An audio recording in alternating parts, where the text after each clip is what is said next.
আজ আমি বেগুন মাখা করে দেখাচ্ছি। এটা আমি মাইক্রোওয়েভে করব। এই বেগুন মাখাটা খেতে লাগে একদম বেগুন পোড়ার মতো। আমি দুটো বেগুন নিয়ে নিয়েছি মাঝারি মাপের। বেগুনগুলো মাঝখান দিয়ে কেটে নিচ্ছি, তারপরে আবার ছোট ছোট করে দাগ দিয়ে নেব ছুরি দিয়ে। এতে বেগুনগুলো যখন চামচ দিয়ে তুলব তখন খুব সুবিধে হবে।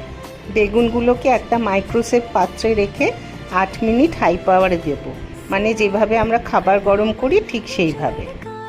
মাঝে একবার বেগুনগুলো একটু উল্টে দেব। 8 মিনিট পর বেগুনগুলোকে বার করে নেব। এবার ভেতরের অংশটা চামচ দিয়ে ছাড়িয়ে নিচ্ছি।